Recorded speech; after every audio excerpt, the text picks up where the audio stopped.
quelle est la différence entre le rhume et la grippe, qu'on appelle aussi le virus de l'influenza?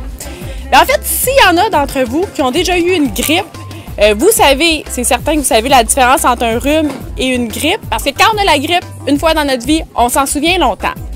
En fait, la grippe, c'est une infection des voies respiratoires qui est très différente du rhume et qui est beaucoup plus sévère. Donc, habituellement, la grippe, ça va commencer très soudainement. On va commencer par faire une fièvre qui est parfois très élevée. On a des douleurs musculaires, des courbatures, des fois un petit peu de toux aussi, maux de tête et surtout, ce qui distingue vraiment le rhume de la grippe, c'est qu'avec une grippe, on est vraiment fatigué à l'extrême. Donc, souvent, pour différencier les deux, je vais demander aux patients, est-ce que vous êtes capable d'aller travailler, de faire vos occupations, de vous occuper des enfants?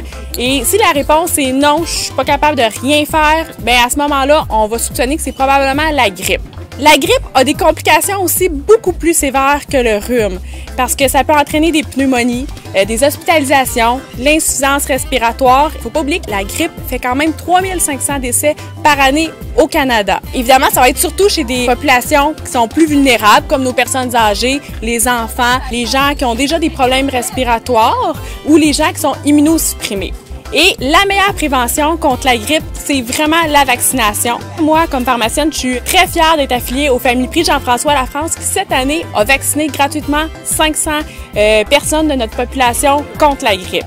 Le rhume, on l'a tous à peu près 2-3 fois par année. C'est agaçant, ça peut être assez pour nous rendre un petit peu plus bougon, mais le rhume, en général, c'est pas quelque chose qui va nous empêcher d'aller travailler. On sera pas cloué au lit comme dans le cas de la grippe. Ça commence très progressivement. Fait que souvent, au début, on va commencer un léger mal de gorge, picotement dans la gorge, des éternuements, puis ensuite, on va être congestionné, on va tousser avec des expectorations. Mais en gros, notre état général va être quand même pas si mal. Des médicaments qu'on a contre le rhume et la grippe. C'est pas des médicaments qui vont diminuer la longueur du rhume ou de la grippe. Parce qu'un rhume, en général, ça va durer à peu près jusqu'à 7 jours. Une grippe, les symptômes peuvent s'étirer des fois jusqu'à 1 mois. Mais au moins, les médicaments vont aider à contrôler, à soulager certains symptômes comme la toux, les coulements nasales, les douleurs et la fièvre. Et là, quand on arrive dans les rangées d'une pharmacie, dans le rayon des médicaments contre le rhume et la grippe, c'est très mélangeant parce qu'il y a vraiment une panoplie de médicaments.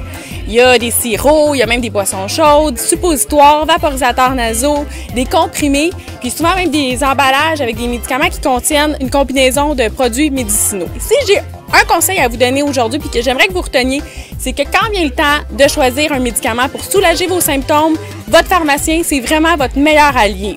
Et souvent, je vois des patients qui viennent au comptoir et qui vont prendre un sirop et des comprimés, mais qui contiennent en fait les mêmes ingrédients. Donc là, à ce moment-là, c'est très dangereux. On double ces médicaments-là. L'autre chose, c'est que les médicaments contre le rhume et la grippe, ils interagissent très souvent avec des médicaments que vous prenez. Donc, ça veut dire que ça ne fait pas bon ménage du tout. Alors encore là, votre pharmacien est le mieux placé pour regarder dans votre dossier pharmacologique et voir quel médicament contre le rhume et la grippe vous convient le mieux. Ces médicaments-là vont aussi interagir avec plusieurs conditions médicales, comme par exemple l'hypertension ou l'asthme. Donc, venez toujours nous voir. Nous, on est disponible puis on est là pour ça. On est là pour vous aider à vous diriger puis à trouver le médicament qui va le mieux soulager vos symptômes sans non plus avoir des ingrédients qui ne seraient pas nécessaires et qui pourraient vous amener des effets secondaires. Je vais m'adresser aux parents de jeunes enfants. Bien, sachez que moi-même étant maman de 3 jeunes filles, je sympathise avec vous parce que l'hiver est long et pénible. Les enfants vont avoir environ 8 rhumes par année, puis particulièrement pendant l'hiver.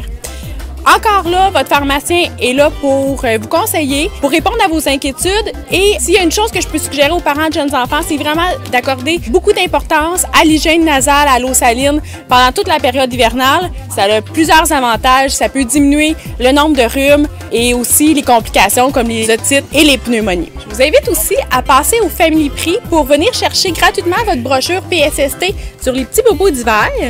Et la brochure également qui est super bien faite sur les virus et les bactéries de la garderie. Malgré les petits virus que l'hiver va nous amener, je vous souhaite de passer un super bel hiver et surtout, sachez profiter des petits plaisirs hivernaux.